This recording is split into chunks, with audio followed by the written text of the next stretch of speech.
မင်္ဂလာပါရှင်ဒီနေ့မှာတော့ကျမတို့ပတ်ဝန်းကျင်မှာလူတော်တော်များများအသေးအစီဖုံတာကိုခန်းစားနေရပါတယ်ဒါပေမဲ့အစာပိုင်းမှာလက္ခဏာမှသိမပြတတ်လို့ဒီအကြောင်းကိုပြပေးခြင်းပါတယ်အသေးအစီဖုံနေဆိုတာကအသေးထဲမှာအစီဓာတ်တွေပုံမှန်ထက်ပိုများလာတာကိုဆိုလိုတာပါအသေးဆိုတာကျမတို့ခန္ဓာကိုယ်ရဲ့လက်ခွဲခန်းကြီးတစ်ခုလိုပါပဲစားသမျှအစာတွေကိုချိပြတ်ပေးရဲ့အစိတ်ဓာတ်တွေကိုဖယ်ရှားပေးရဲ့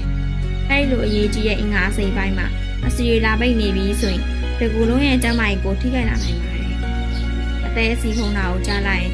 စိတ်တောက်မှပြောက်မှလားလို့တွေးမိနိုင်ပါတယ်။တကယ်တော့အစောပိုင်းအဆင့်နေမှာဆိုရင်စိတ်တောက်စီရမလို့ပဲနဲ့ကျမတို့ရဲ့နေ့စဉ်စားသောက်ပုံစံလေးတွေကိုပြောင်းလဲလိုက်အောင်နဲ့အသေးကိုပြန်လဲကျန်းမာလာအောင်လုပ်လို့ရပါတယ်။အဓိကအရေးကြီးဆုံးကတော့အစားအသောက်ပါပဲ။ကျမတို့စားလိုက်တဲ့ချိုဓာတ်တွေနဲ့ကစီဓာတ်တွေအလွန်ကျွမ်းဖြစ်လာတဲ့အခါအသေးကအဲ့ဓာတွေကိုအစီဖြစ်ပြောင်းလဲပြီးသိသိလိုက်ပါတယ်။အဲဒါကြောင့်နံပါတ်1အနေနဲ့အချိုတက်ကိုလှန်တည်းဆွဲထားရပါမယ်။အဓိကအနေနဲ့ကတော့အေးလေးတရှိကံလုပ်ထားတဲ့မုံနေနဲ့တခြားပြည်ကိုရှားပါမယ်။အချိုစားခြင်းတဘာဝအတိုင်းထွက်တဲ့အသီးနှံတွေကိုပဲစားပေးပါ။နောက်တစ်ခုကတော့ကစီတက်ပါ။ခမင်းဖြူကမုံဖြူတွေထက်အမြင့်တက်နေရတဲ့ဆန်လုံးမျိုးဂျုံကျန်စားရတွေကိုပြောင်းစားကြည့်ပါ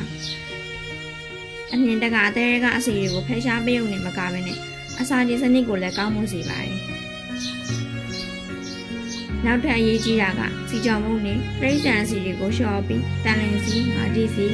ဓမ္မဖုံးအသေးစံဒီမှာပါတဲ့အစီတွေကိုအစားထိုးစားပေးရပါမယ်။အထူးသဖြင့်အသေးရွက်တွေထဲမှာဆိုရင်ပေါ်ပြီးတော့အငေါ်ကြီးစိမ့်နဲ့ညှို့နွယ်လိုမျိုးအစိမ်းအောင်ရှိရဲ့အသေးရွက်တွေကလည်းအသေးကိုနှောက်ဆင်ပေးနိုင်တဲ့အားနည်းတင်ရှိပါတယ်။ဒါကြောင့်ကိုယ့်ရဲ့ထမင်းဝိုင်းမှာအသေးရွက်များပါအောင်မြင်စင်ပါဒါဟာစစ်တောက်စီရမလို့ပဲအသေးကိုအားဖြည့်ပေးနေရတယ်တူတူပါပဲ။အစားအသောက်နှင်းရုံနဲ့မကဘဲနဲ့နောက်ထပ်ရေးကြည့်ရဲ့အချက်ကတော့ကိုယ်ရဲ့လှုပ်ရှားမှုပါလေ့ကျင့်ခန်းလုပ်တဲ့အခါခန္ဓာကိုယ်ကအင်ဆူလင်ဟော်မုန်းကိုပိုပြီးထိရောက်စွာအသုံးပြုလာနိုင်တဲ့အတွက်အသေးမှာအဆီအသီးတွေထပ်မဆူမိအောင်တားဆီးပေးပါတယ်။ဒါပေမဲ့တစ်ခုသတိထားမှာကကိုယ်လေးချိန်ကိုတစ်ခါတည်းအတင်းကျပ်လျှော့ချသွားတာမျိုးမလုပ်ရပါဘူး။တစ်ပတ်ကိုတစ်ပေါင်ဒါမှမဟုတ်နှစ်ပေါင်လောက်ပဲပုံမှန်လေးလျှော့ချသွားတာကအသေးအတွက်အန္တရာယ်မရှိပဲအဆီတွေအကုန်လုံးကိုဖယ်ရှားပေးပါတယ်။နောက်တစ်ချက်ကတော့ရေမြတ်တောက်ဖို့ပါရေခန္ဓာကိုယ်ရဲ့စိတ်တောက်တွေကိုဖယ်ရှားပေးတဲ့နေရာမှာအကောင်းဆုံးနဲ့ဈေးသက်သာဆုံးစိတ်တော့ခတ်ပါပဲအချွေရည်တွေအစားရေကိုပဲအစားတို့တောက်ပေးပါရေတဲ့ပြည့်ဝနေတဲ့အခါအသေးရဲ့လုပ်ငန်းဆောင်တာတွေကပိုပြီးတက်လက်လာပါတယ်ပြီးတော့ညဘက်အိတ်ဆက်ချိန်ကိုလည်းခရီးဆက်ရပါမယ်ညဘက်မှာအသေးကအလုံးလုံးဆုံးအချိန်ဖြစ်လို့ပြင်းတဲ့အိပ်ပျော်ဖို့လိုအပ်ပါတယ်အေးပြတ်တာများလာရင်ခန္ဓာကိုယ်စိတ်မစည်းမဟုတ်အောင်နေထွက်လာပြီးအသေးမှာအစီပိုးစုတက်ပါတယ်အသေးအစီဖုံးတာကိုတဘာဝအတိုင်းပြဝင်းစင်မဲ့နောက်ထပ်အအောင်စရာကောင်းတဲ့အချက်လေးတွေကိုအောက်ဆုံးပိုင်းမှာဆက်ပြီးရရှိကြပါမယ်နောက်ဆုံးအနေနဲ့အသေးအစီဖုံးတာကိုတဘာဝအတိုင်းနဲ့အញ្ញမ်းဆုံးလှစီနဲ့အလေးကျင့်ကောင်းလေးတွေကိုထပ်ပြီးမျှဝေပေးကြပါတယ်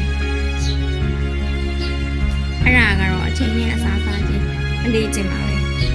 အစားစားရဲ့အချိန်နဲ့အစာမစားဘဲနေရဲ့အချိန်ကိုစနစ်တကျဖွင့်ပြလိုက်တဲ့အခါခန္ဓာကိုယ်ကလိုအပ်တဲ့စွမ်းရည်တွေအတွက်အသေးထဲမှာတင်စီထားတဲ့အစီအဟောင်းတွေကိုထွေယူသုံးဆွဲလာပါတယ်။ဒါဟာအသေးကိုအနာပေးုံနဲ့မကားဘဲနဲ့အစီတွေကိုအလိုလျောက်လောင်ကျန်းစေတဲ့နည်းလမ်းကောင်းတစ်ခုပါ။ဒါအပြင်နေ့စဉ်စားတော့တဲ့အခါမှာအသေးကိုအားပေးရဲ့တဘာဝအစားအစာတွေကိုထည့်သွင်းစားတော့ပေးပါ။ဥပမာကျက်သွန်ပြူဟာအသေးတွေကစိတ်ဓာတ်တွေကိုဖယ်ရှားပေးရဲ့အင်ဇိုင်းတွေကိုအားကောင်းစေပါတယ်။လက်ဖက်စိမ်းယူနီကျန်းမှာပါတဲ့တတိုးစန့်ကျင်ပစ္စည်းတွေကလည်းအသေးမှာအစီစုတာကိုချပေးနိုင်တယ်လို့လေ့လာမှုတွေရသိရပါတယ်။ဒါကြောင့်ကော်ဖီထမမဟုတ်အချိုရည်တွေစားဒီနေ့ကျန်းလေးကိုဝယ်တောင်းတော့ကြည့်ဖို့တိုက်တွန်းချင်ပါတယ်။အရေးကြီးဆုံးသတိထားမှာတော့အရက်နဲ့စနစ်ကိုလုံးဝရှောင်ကျဉ်ဖို့ပါပဲ။အရက်ဟာအသေးကိုဓာတ်ရိုက်ပျက်စီးစေပြီးအစီဖုံးတာကနေအသေးထောက်တာအထိဖြစ်စေနိုင်တဲ့အဓိကတရခံပါ။မိမိရဲ့ကျန်းမာရေးအတွက်ဒီရက်ချက်တွေကိုထူးခြားစပြီးဒီဇိုင်းနဲ့အနာတောင်နေဆိုရင်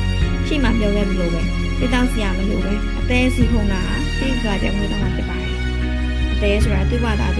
ပြန်လည်ပြည့်တိဆောက်တဲ့စွမ်းရည်ရှိရဲ့အငါအစိတ်ပိုင်းတစ်ခုဖြစ်တာကြောင့်ကျမတို့ဘက်ကအနေထိုင်ဆောက်တော့လေးပဲပုံပြီးဖို့လိုလာပ